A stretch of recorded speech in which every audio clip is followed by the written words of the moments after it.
이번 미국 대선의 의미 전문가와 함께 알아보도록 하겠습니다. 김홍국 한국정치경제리더십연구소 이사장과 함께하도록 합니다. 어서 오십시오. 네, 안녕하십니까. 네, 사실은 이게 승기를 너무 빨리 잡은 듯하여서 저희가 준비된 질문들이 있는데 많은 질문들이 좀 쓸모 없어진 질문도 있어 보입니다. 먼저 질문지 없긴 한데 지금 승기를 잡았다고 언론이 표현을 하는데 미국 언론이 교수님은 어떻게 보시는지? 저는 거의 확정적이라고 봅니다. 네. 왜냐하면 그동안에 얘기됐던 미국의 선거 시스템들을 우리 시청자들도 잘 아시거든요. 미국의 선거인단 제도가 있어서 7개 경합주 빼고 나머지 주들은 전부 다 이미 승자가 결정돼 있죠. 파란색, 빨간색. 그래서 해리스를 지지하는 그런 유권자들이 있고 트럼프를 지지하는 유권자들이 있는데요. 이 7개 주가 항상 어떤 때는 민주당 편, 어떤 때는 이제 공화당 편이 되기 때문에 우리가 스윙 스테이트라고 하잖아요. 흔들리는 거죠. 그때. 그런데 이번에 지금 나오고 있는 결과를 보면요. 7개 경합주 모두 트럼프가 지금 앞섰습니다. 그리고 노스캐롤라이나는 이미 승리를 거뒀고요. 지금 펜실베니아를 얘기하는데요. 여기가 19명의 이 선거인단이 걸려 있습니다. 그런데 현재 93%이 개표를 했는데요. 3%포인트로 트럼프가 앞서고 있습니다. 이제 뒤집어질 수가 없는 거죠. 그리고 나머지 주들 다 그렇거든요. 그렇기 때문에 네바다가 지금 뭐 개표율이 좀 낮은 60%대인데 네바다라고 하시면 애리조나랑 같이 서쪽에 있는 지역이라서 그렇습니다. 개표가 늦은 지역들. 맞습니다. 미국의 특성이 있지 않습니까? 미국은 동부부터 서부까지 가면 시차가 또 하루가 또 걸리지 않습니까? 그런 여러 가지 특성이 있는데 7개 경합주를 트럼프가 거의 다 앞섰다. 특히 선거인단이 많은 노스캐롤라이나라든가 또는 펜실베니아 18명, 19명 이렇거든요. 다른 곳들은 뭐 4명, 5명 이러는데 그렇기 때문에 이곳을 트럼프가 거의 다 잡았다고 보고요. 그렇게 된다면 이 판세는 트럼프의 압승으로 끝날 가능성이 높다. 저는 이미 뭐 제 페이스북에는 트럼프 당선 확정이라고 쓰고요. 트럼프 시대 준비해야 된다라고 글을 올렸습니다. 언제 올리셨어요? 한 2시간 됐나요? 2시간 전에? 왜냐하면 아침부터 계속 흐름을 봤는데요. 모든 주에서 경합주에서 트럼프가 다 앞서가고 애리조나가 지금 0.6%포인트 정도 차이가 나는데요. 오전에 0.3%포인트 차에서 지금 계속 확대되고 있습니다. 그러니까 트럼프의 승기를 뒤집을 곳이 지금 없다. 우리 언론에서는 이제 신중하게 얘기를 하고 계신데요. 미국의 선거 제도를 아는 분들 그리고 뉴욕타임스라든가 CNN이 지금 속속 그 시간대별로 지금 내놓고 있거든요. 그 개표 상황들을 보면은 판단할 수 있는데요. 트럼프 당선은 확정적이다. 이제는 트럼프 시대를 준비해야 되는 상황이다라고 저는 단언합니다. 알겠습니다. 틀리면 안 됩니다. 틀릴 수가 없습니다. 왜냐면요, 이 선거는 과학입니다. 특히 미국의 선거인단 시스템이 있고요. 미국의 그 개표 시스템. 과거에는 다 종이로 하면은 그게 며칠씩 걸렸잖아요. 그러나 지금은 달라졌습니다. 그렇기 때문에 지금 나오고 있는 지금 거의 대부분이 다 90% 개표 상황이거든요. 그렇다면 이미 뭐 확정적이라고 보는데 아무래도 언론에서는 마지막 상황까지 특히 미국의 언론들 CNN이라든가 마지막 확정을 얘기하지 않는 것은 신중하게 보고 있는 거죠. 사실 이 간선제라는 미국의 특유한 제도, 아니 이게 민주주의가 맞아? 이런 우리 직접 민주주의 대통령을 직접 뽑는 그 시민들 입장에서 그런 의문을 갖는데 이거 간선제 바꿔야 된다, 직선제로 이런 얘기들 많았잖아요. 그동안 미국의 헌법학자들, 정치학자들 주장에서요 700번 가까운 개헌 시도가 있었습니다. 그런데 더 좌절이 됐습니다. 왜냐하면 미국은 연방제 국가 아니겠습니까? 50개 주에서 각각의 정치 시스템이 다 작동합니다. 그 주의 지방자치가 아주 확고합니다. 연방 대통령이 어느 한 주를 강요할 수가 없는 게 미국 시스템입니다. 그렇기 때문에 각 주의 이 고유한 시스템 그리고 상원의원과 하원의원 선거인단 제도가 미국이 건국되는 파운딩 파더스, 미국 건국의 아버지들 때부터 이미 고착화가 된 겁니다. 그렇기 때문에 미국은 자신들이 스스로 이 제도 안에서 자신들의 민주주의를 이룰 수 있다. 물론 문제가 많이 발견됐습니다. 뭐 의사당 난입도 있고 뭐 총기 사건도 있고요. 그럼에도 불구하고 미국의 정치 시스템은 개헌될 가능성은 별로 없는 것 같습니다. 세부 사항은 개헌을 하는데요. 이런 미국의 정치 제도 시스템은 미국에서는 바꾸지 않습니다. 이해했습니다.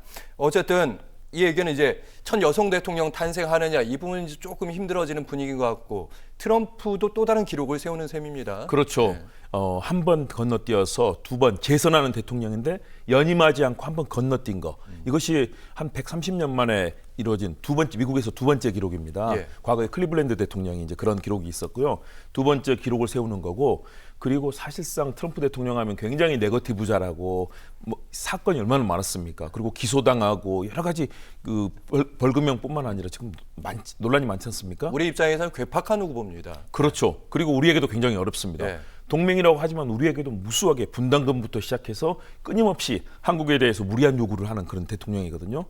지금 일론 머스크가 테슬라에서 여러 가지 지원했지만요. 트럼프 대통령은 언제 뒷북칠지 모릅니다. 자기를 지원했더라도 자신이 정치적으로 필요하다면 언제든지 그 사람에 대해서도 칼을 뽑을 수 있는 게 트럼프 대통령의 속성이기 때문에 저는 우리 정부에서 특히 우리 경제계 기업과 정부에서 이 트럼프의 특성에 맞게 트럼프의 리더십 그리고 그동안의 트럼프에 관련되는 많은 그 네트워크 이런 것들을 명확하게 알고 접근해야 성공할 수 있다.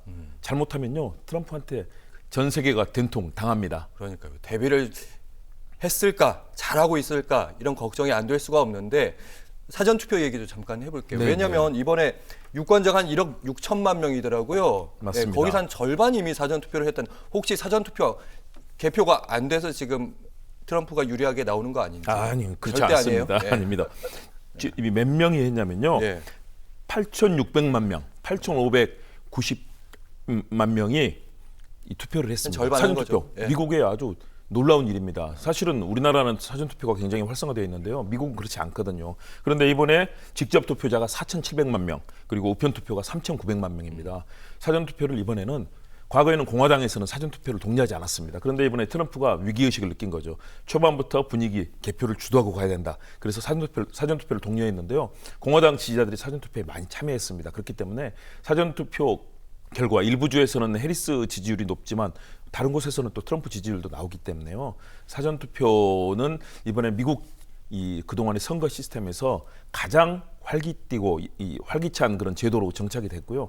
앞으로 우리처럼 미국도 사전투표가 많아질 것 같습니다. 알겠습니다. 오늘 아침에 이 지역명을 잘 모르시는 분들도 계실 것 같아요. 어떻게 보면 뉴스 이모저모 같은 얘기인데 뉴햄프셔 주에 이 딕슨빌 로치라는 한 마을이 있는데 여기가 개표를 첫 번째로 했다고 하더라고요. 예.